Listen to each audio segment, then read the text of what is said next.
Estamos hablando de creer en Dios,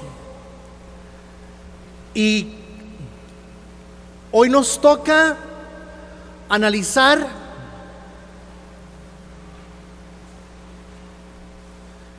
qué significa de alguna forma, o qué es lo que de alguna forma estamos tratando de entender por creer en Dios. Creer, al igual que amar, es una palabra que con muchos significados.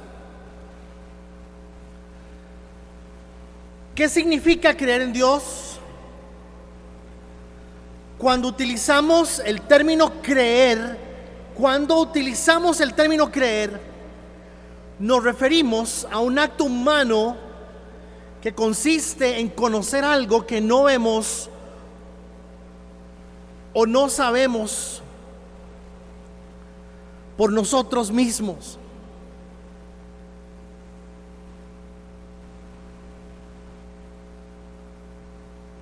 Es imposible creer en algo que vemos directamente o que sabemos científicamente. A pesar de muchas cosas, podría ser que nuestra visión nos engañe.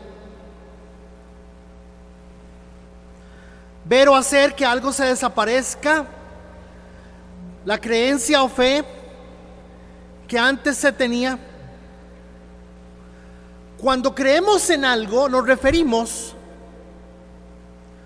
a lo que no está al alcance de nuestro conocimiento directo. Cuando creemos en algo, nos referimos a lo que no está al alcance del conocimiento directo.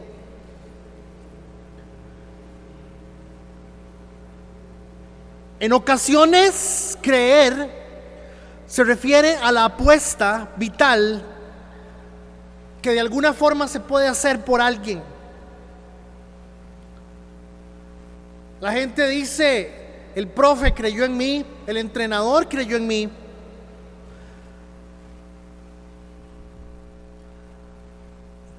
Apostó por mi capacidad y lo logré. Hablando en términos deportivos, mis papás creyeron en mí. Cuando una persona se gradúa y le dice: bueno, este título, este certificado se lo doy, se lo entrego a mis papás porque creyeron en mí. La verdad es que la palabra creer se utiliza muchas veces con un sentido impropio.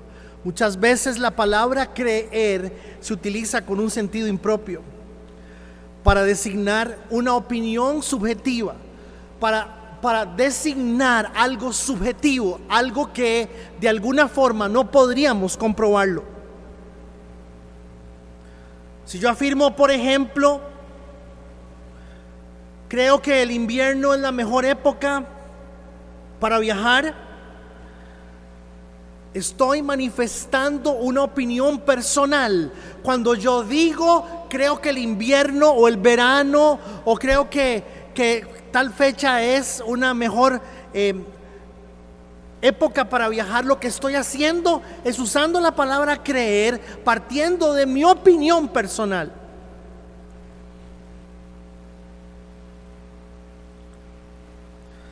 De modo parecido, si alguien afirma que cree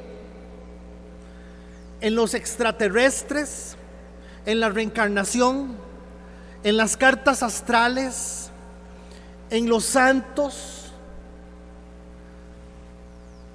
en los actuales apóstoles, profetas, si la gente dice que cree en esas cosas,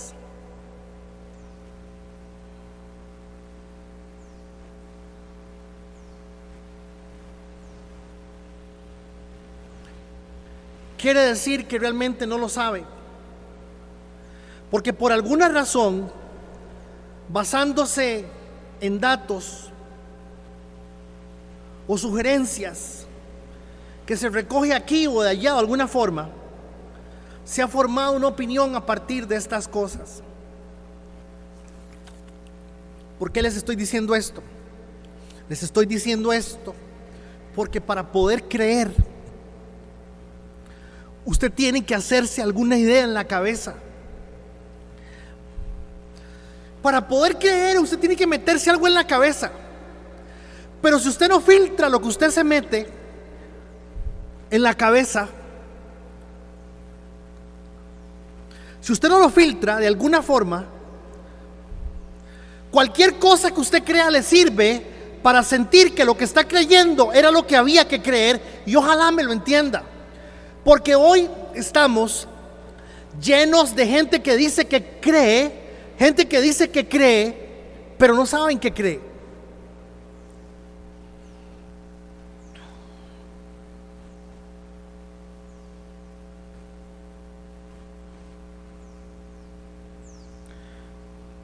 Finalmente existe el sentido cristiano de la fe que integra todos los sentidos anteriores y nos lleva a decir: creo en ti, Señor, creo en ti, Señor.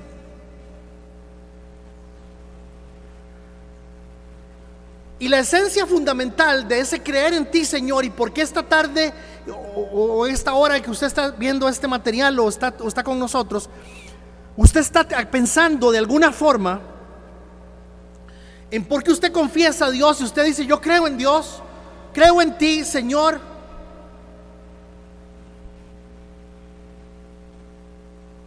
La razón por la cual usted lo hace es porque esencialmente el Dios que nosotros creemos parte de la premisa, no de la materia o la sustancia, parte de la premisa de una experiencia de relación. ¿Sí me comunico? ¿Sí me comunico? La experiencia de relación esencialmente dice que nosotros no oramos al viento, nosotros no le oramos al viento, nosotros oramos porque creemos en lo que Dios dice y sabemos que Él nos responde. Cuando digo creo en Dios, significa que reconozco más allá de lo que simplemente experimento directamente, o tal vez de lo que conozco científicamente. Un amigo médico que se hizo pastor me dice: el día que tuve la oportunidad de cortar, de seccionar, se dice, doctora, de seccionar, el día que tuve la oportunidad de seccionar un cuerpo humano, me di cuenta que Dios es maravilloso. Y acepté que Dios es maravilloso. Pero yo les pregunto a ustedes: bueno, ¿cuál Dios? ¿Y quién es Dios? Hace 8 días vimos que dijimos Dios. Hace 8 días dijimos Dios es incomprensible. Dios es incomprensible. Hace 8 días dijimos también que Dios se revela en nuestras vidas de 3 formas. Número 1, Dios se revela por medio de la naturaleza. Número 2, Dios se revela por medio de nuestra conciencia. Y número 3, Dios se revela por medio del acto de Dios y la experiencia de Dios, producto de la relación con Él. La palabra relación no es esencialmente lo que deberíamos de usar. La palabra que deberíamos de usar es sumisión a Él. La relación podría ser que yo tenga una relación con Gabriela, pero yo no le creo nada a Gabriela.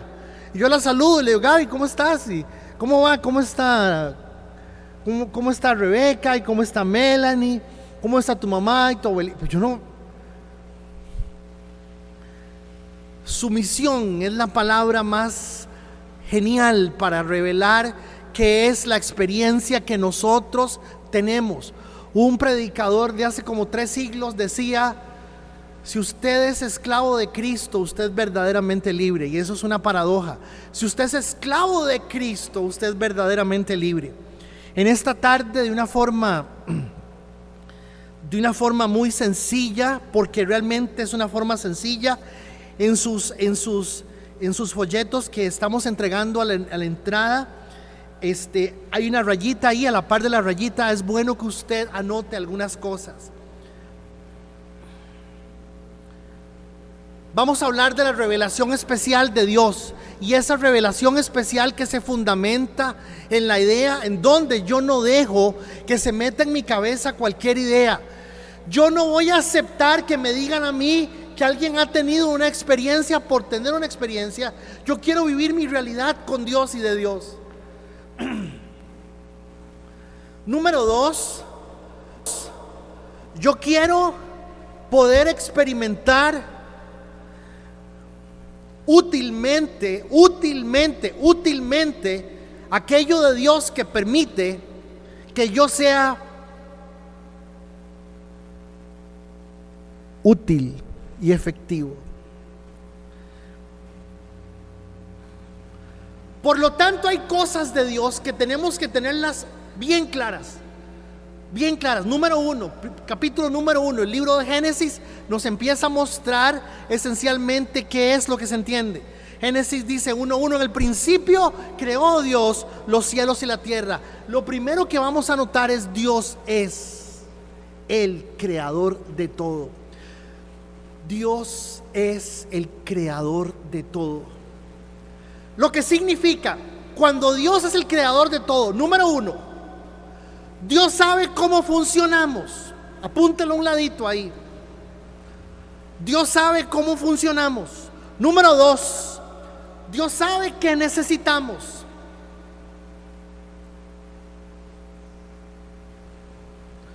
Número 3,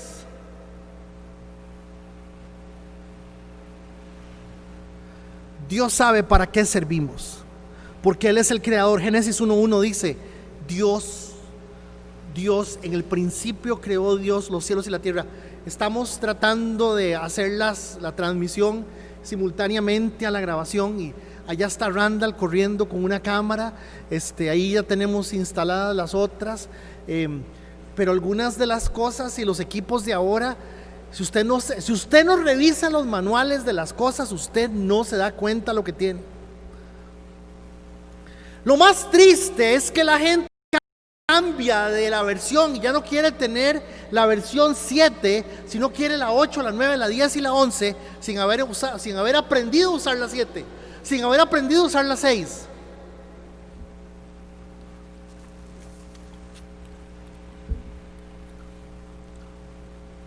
Hace unos días conversaba con una señora y me estaba contando que ella quería comprarse una olla de cocimiento lento, porque una olla de cocimiento lento le serviría a ella para muchas cosas en la casa. Y yo estoy sentado en la mesa viendo la olla que tiene de frente, y la olla decía, decía en inglés, pero decía, se entiende, decía cocinera inteligente. Esa misma olla que ella tenía un botón que se ajustaba, y adivinen qué hacía la olla. Hacía cocimiento lento. Gente, el asunto con los teléfonos y la tecnología y las ollas y muchas de las cosas es que nunca aprendemos a usar las cosas que tenemos.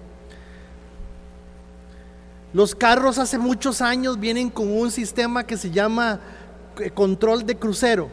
El control de crucero es un sistema que hace que el carro funcione sin necesidad de tocar el acelerador. El carro se mantiene a la velocidad constante. La gente ve donde dice cruise control o velocidad de crucero y la gente dice, no, yo eso no lo uso. ¿Para qué? Eso es para pistas, para las pistas. Hermanos, si supieran que la velocidad de crucero o el control de crucero le ahorra casi un 30 y un 40% de gasolina a un vehículo. Pero no nos interesa saber cómo y qué son las cosas. Cuando entendemos que Dios nos hizo, Dios nos hace, entendemos que Él sabe cómo funcionamos, que Él sabe cómo repararnos, que Él sabe qué necesitamos. Génesis 17:1, Abraham tenía 99 años. Cuando el Señor se le apareció y le dijo, yo soy el Dios Todopoderoso.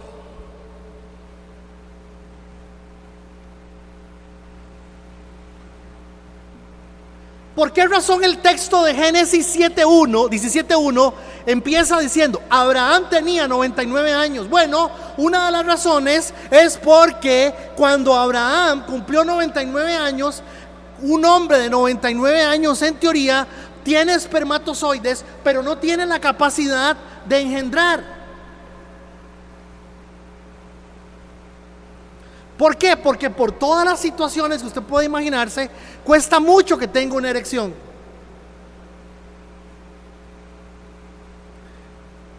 Y aquí hay un sarcasmo de Dios interesantísimo que no podemos desaprovechar de verlo como humor de Dios, diciendo: Abraham tenía 99 años cuando el Señor se le apareció y le dijo: yo soy Dios Todopoderoso, camina delante de mí y sé perfecto. Y Dios lo primero que le dice es: vas a caminar más tiempo,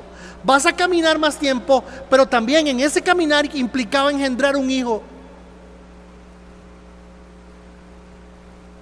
Porque la ciencia dice que la capacidad de un hombre llega de esta edad a esta edad si la calidad de la sangre de ese hombre se mantiene A, B o C. El Señor dice: yo soy el Dios Todopoderoso. Número 2, apunta en su línea: Dios no se rige por los límites. Dios no se rige por los límites del ser humano.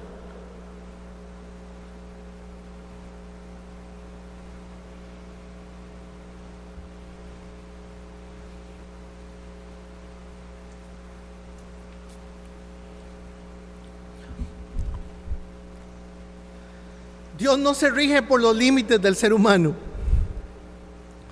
Típica la expresión que dice: va a haber, Angelito, vas a ver, hay un Dios que todo lo ve, dice la gente, queriendo amenazarlo.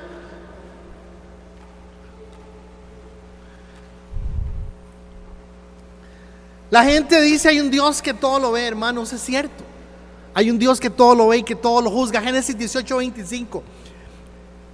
Moisés le está diciendo a Dios, Moisés le dice a Dios: mira, Dios, lejos esté de ti hacer tal cosa, hacer morir al justo con el culpable,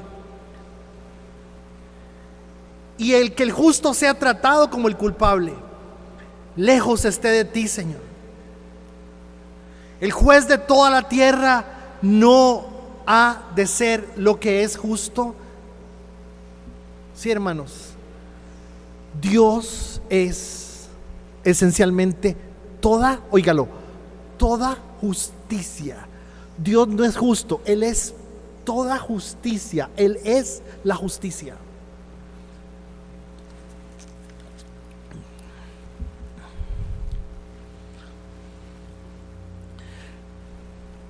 ¿Qué más es Dios? Estamos analizando la revelación especial de Dios y entendiendo qué es la revelación especial de Dios. Y en la revelación especial que se nos da a través de la palabra, una de las cosas que nos dice Éxodo 3:14, Dios le dijo a Moisés: yo soy el que soy. Yo soy el que soy. Y añadió, ojo esto, y añadió: así dirás a los hijos de Israel: yo soy, me he enviado a ustedes. Él es el Dios, ponga ahí en su línea, Él es el único Dios absoluto. Ahora, cuando Dios dice yo soy, lo que Él está diciendo es que a partir de Él surgen todos los lineamientos y protocolos y criterios que establecen la vida del ser humano. Hoy una persona en la mañana me decía: ¿cómo yo sé que esa otra persona no está siendo tóxica conmigo? ¿Cómo yo sé que esa persona no está abusando de mí? ¿Cómo yo sé cómo yo debo comportarme con esa persona? ¿Cómo yo sé cómo yo debo reaccionar ante una persona que pide de mí algo que yo no sé si lo puedo dar? Fácil. La respuesta está en Dios, porque el parámetro de las cosas, véanlo así. La ciencia, la psicología dice que hay teorías de personalidad que establecen diferentes criterios según el grupo de personas o según la crianza de la persona. Entonces no es la misma crianza que tuvo Alonso que la que tuvo Carmen. La crianza de Alonso es diferente. Carmen se crió con sus hermanos y su papá y su mamá. Alonso ya no. Entonces, en medio de todas las limitaciones de Carmen, en medio de todas sus limitaciones, ella tiene formado lo que Alonso no tiene formado. Esa es la psicología. Dios dice: todo aquello que usted no sepa cómo es, Dios es ahí. Por eso es que si yo soy todo, es todo. Dios no es el primer lugar. Escúcheme, es un terrible error. Dios no está en el primer lugar, ni se pone en el primer lugar. Él es todo. Él no está en lugar. Yo quiero lugares, Él es todo. No existe un quinto lugar. No existe un quinto lugar sin Dios. ¿Sí me comunico? No existe un cuarto lugar sin Dios. No existe un tercer lugar sin Dios. Dios está en todo. Hoy vi una frase que decía: Dios es el primer lugar y Dios es lo mejor. Dios no es lo mejor, jamás.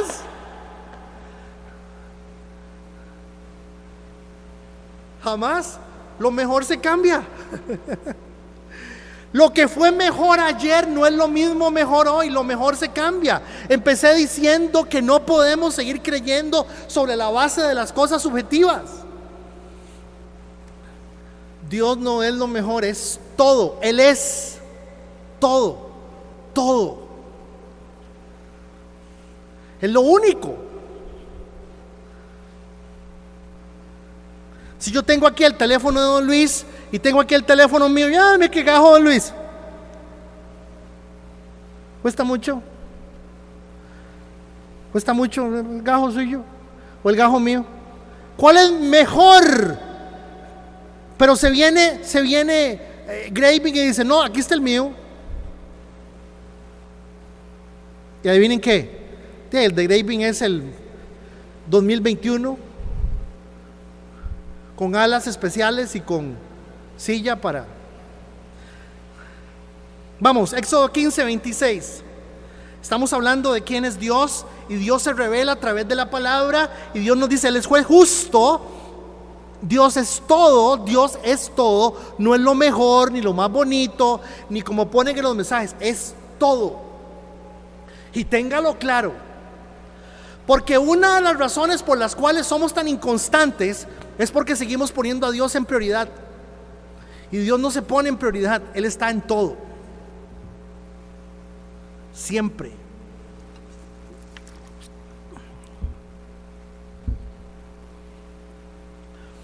Éxodo 15:26.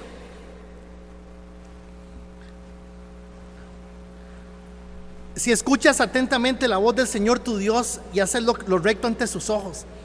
Si escuchas atentamente la voz del Señor tu Dios y haces lo recto ante sus ojos. Si prestas atención a sus mandamientos y guardas todas sus leyes, ninguna enfermedad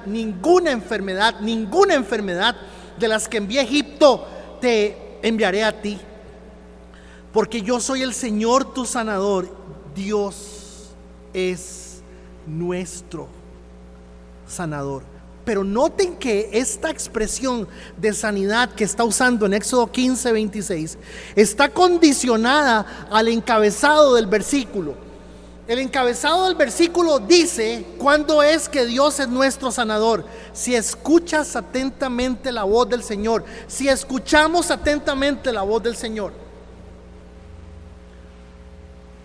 y hacemos lo correcto ante sus ojos, si prestamos atención a sus mandamientos y guardamos todas sus leyes.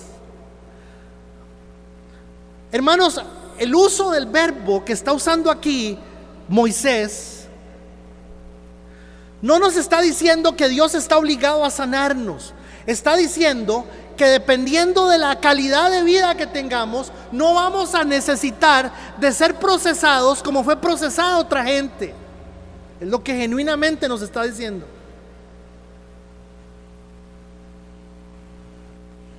No entendí. Va de nuevo. El texto dice claramente que Él es nuestro sanador. Si ahí dice, hay N cantidad de textos que dice que el Señor nos va a sanar, pero lo que dice es que si nosotros tomamos otro camino y nuestra vida se rige por otro criterio, nosotros no vamos a pasar por lo mismo que pasa la gente que no hace lo que nosotros sí podemos hacer. Sí podemos hacer. Nosotros sí podemos hacer. Se lo pongo así bien pentecostal, bien pentecostal. Dios no está obligado a sanar a nadie que no siga sus mandamientos. Según este texto. De hecho, no está obligado. Daniel 4:35, un texto que a mí me encanta, maravilloso, un texto impresionante. En el anterior es Dios es nuestro sanador. Póngale la par condicional. Dios es mi sanador, condicional. Hay 1000 razones por las cuales una persona se podría enfermar. Una de las razones es: usted está siguiendo las cosas de Dios, le interesa lo de Dios. Daniel 4:35, todos los habitantes de la tierra son considerados como nada. Daniel 4:35, todos los habitantes de la tierra son considerados como nada.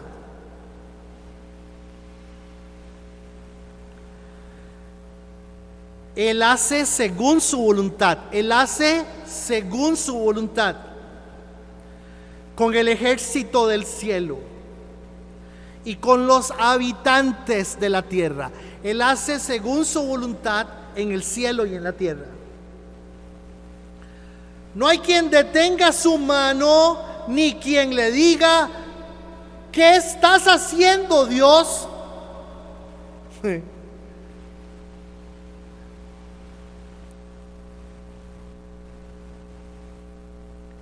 Escríbalo, ponga lo que le voy a decir, pero dígalo ahí en voz alta con máscara y todo. Dios es soberano.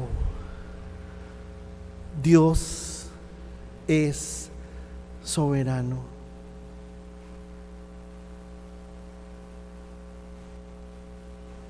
A Él le pertenece todo.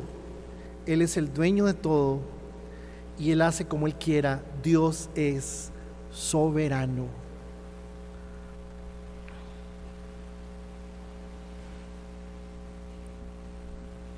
Ya hemos visto algunas características realmente interesantes de Dios que nos tienen que ir enseñando y nos van descubriendo y nos van desenvolviendo quién es Dios. Dios es soberano, Dios es sanador, Dios es juez, Dios es único y absoluto. Él lo llena todo en todo, Él es todo, Él es el gran yo soy, Él es yo soy.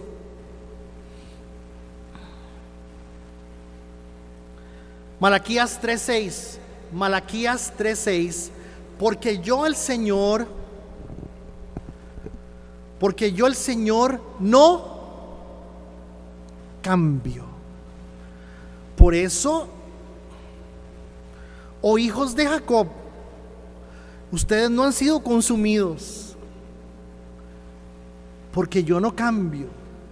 Malaquías 3:6 nos enseña, junto con otro poco de textos que en esta tarde los vamos a omitir porque no tenemos tiempo, que Dios es inmutable. Dios no cambia nunca. Dios no cambia nunca. Es que la sociedad ha cambiado. La sociedad ha cambiado. No nos podemos regir por un libro que tiene 2000 años. La sociedad ha cambiado. Dios no cambia nunca. Lo mismo que el ser humano necesitaba reconocer hace 2000 años, lo necesita reconocer exactamente hoy, exactamente igual. Dios no cambia.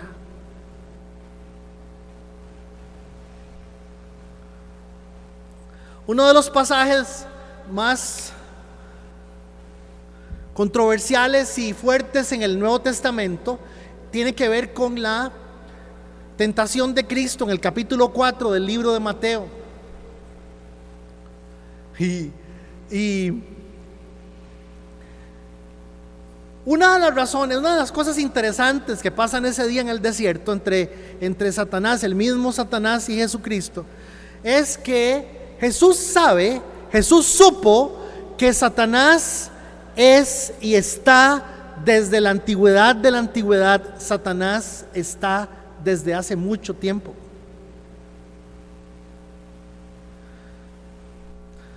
Cuando Satanás le dice a Jesús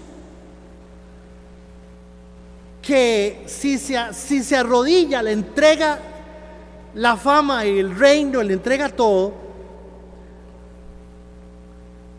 una de las trampas que le está haciendo entender,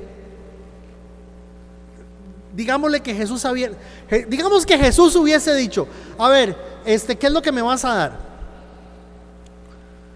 Bueno, venga, lo llevó al pináculo. Dice que lo llevó al pináculo del templo y le enseñó todas las naciones de la tierra, seguramente en un flashback, como sea, le enseñó ahí.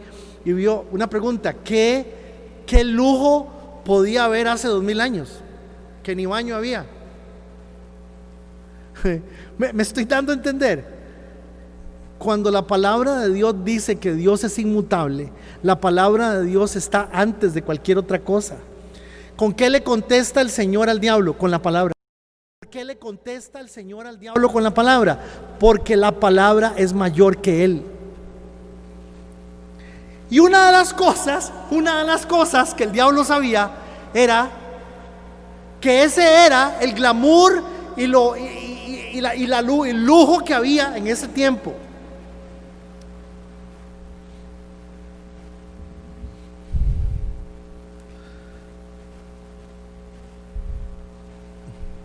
Y eso es lo que se llama la gloria de los pueblos.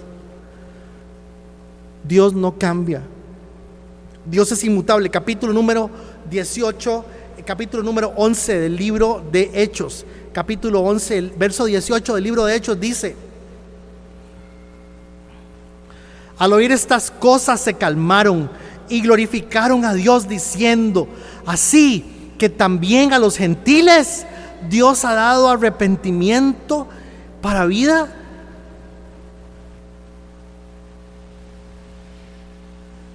Ponga ahí en su línea: es Dios quien nos hace arrepentirnos. Por eso don Luis hace una referencia a una genealogía.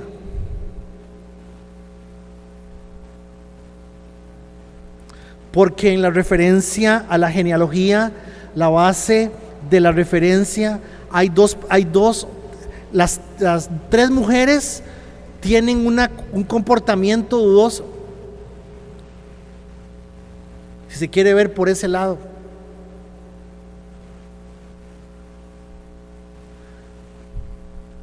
Kenneth Hagin, uno de los predicadores de la prosperidad, dice que una de las cosas que Dios liberó en la cruz fue la riqueza.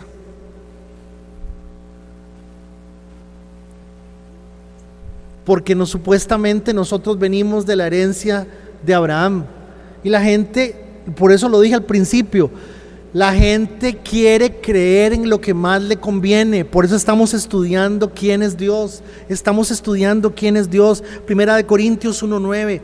Fiel es Dios, por medio de quien fuimos llamados a la comunión de su Hijo Jesucristo nuestro Señor.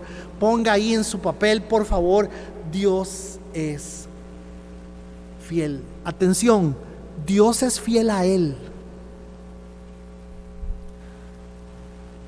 Dios es fiel a Él.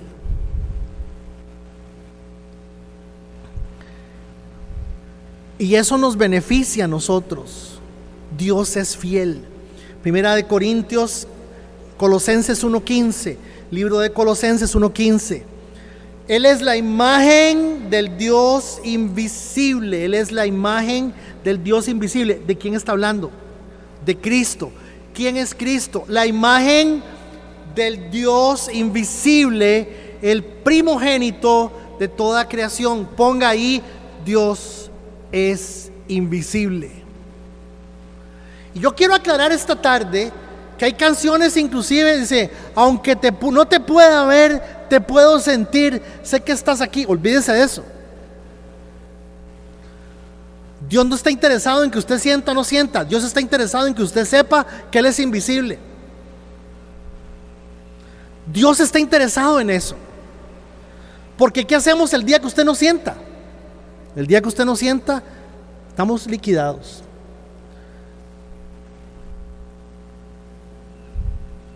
Dios no está interesado en que usted sienta nada más allá de lo que simplemente le produce la revelación de la palabra en un corazón dispuesto a buscar a Dios y a entender a Dios. Dios no está interesado en otra cosa más que en eso.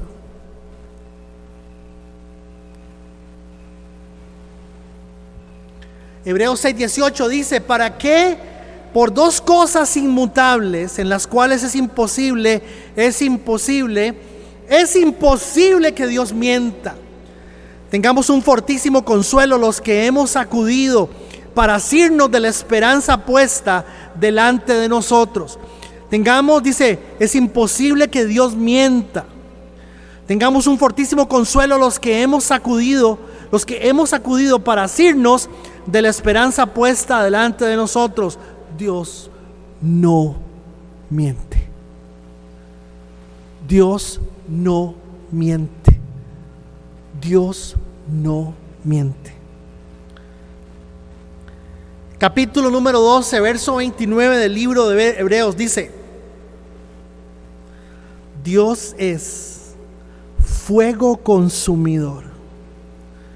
Dios es fuego consumidor.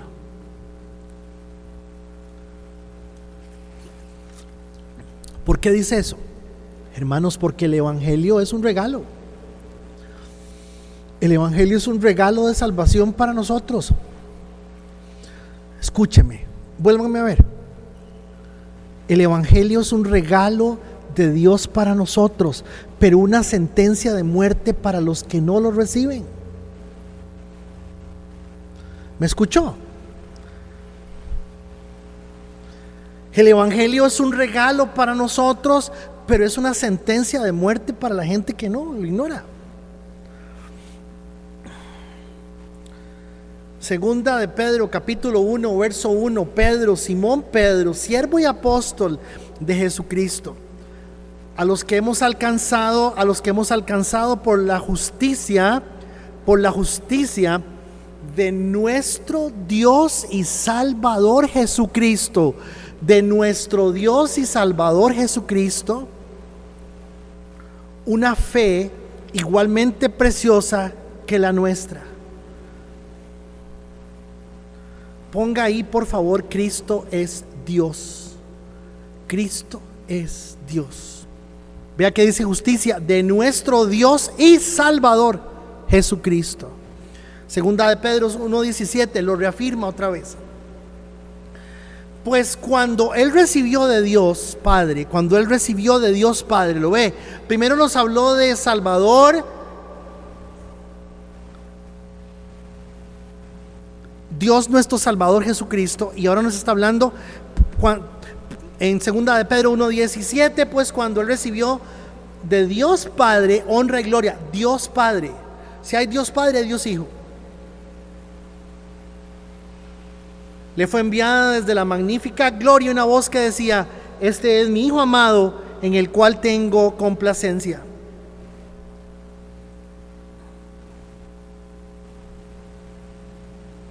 Ponga ahí en su espacio en blanco, porque yo no sé qué dice la rayita. Dios es tres personas en uno.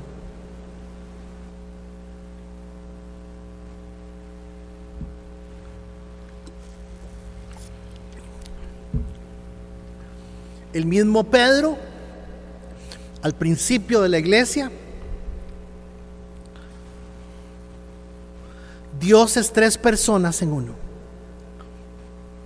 Le dice a Ananías: ¿por qué llenó Satanás tu corazón para que mientas al Espíritu Santo y sustrajeras del producto de la venta de la heredad?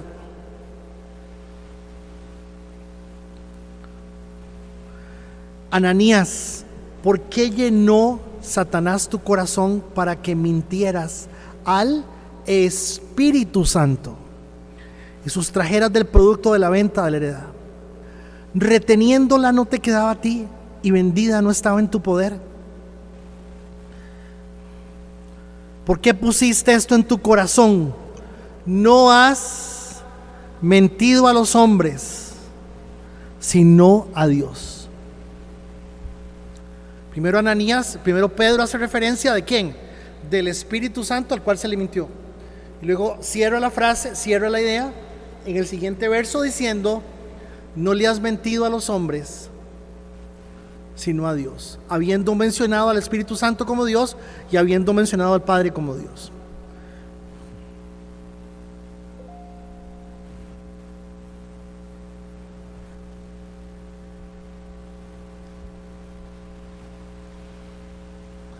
Anote ahí, el Padre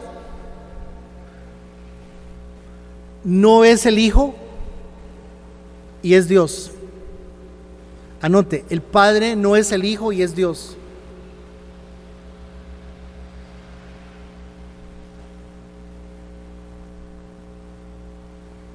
El Hijo no es el Padre y es Dios.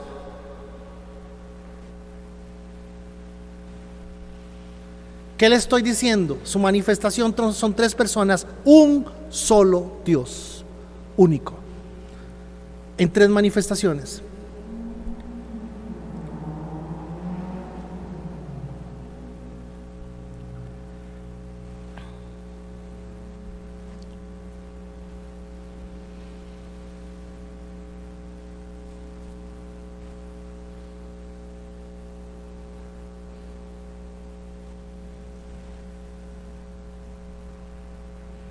Lo propio de la fe.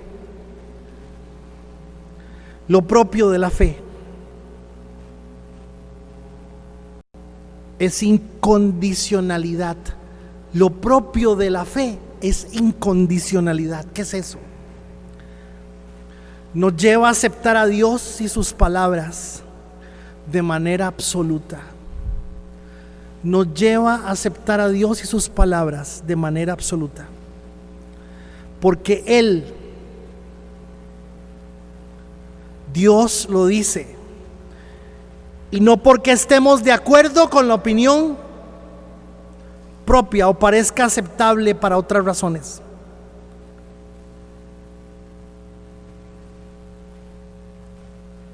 Poner alguna condición a Dios equivaldría a no aceptarlo como Dios.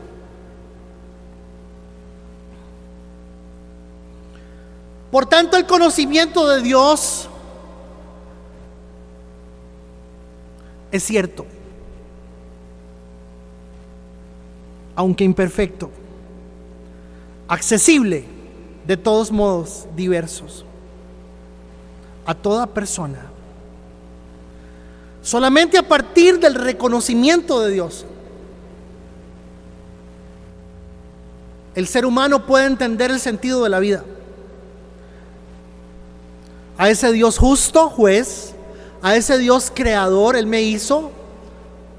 Dios se encarga de mi futuro, Dios es juez, mi futuro.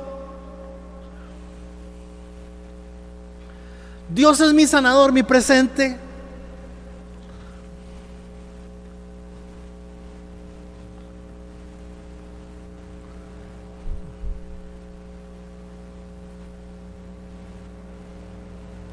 Dios es todopoderoso, lo voy a lograr. Falso, Dios es todopoderoso, puede hacer que no sea para mí.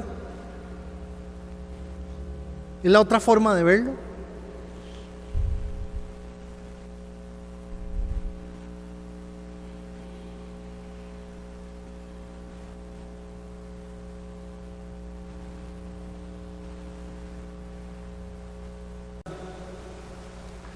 Estamos hablando de creer en Dios. Y hoy nos toca analizar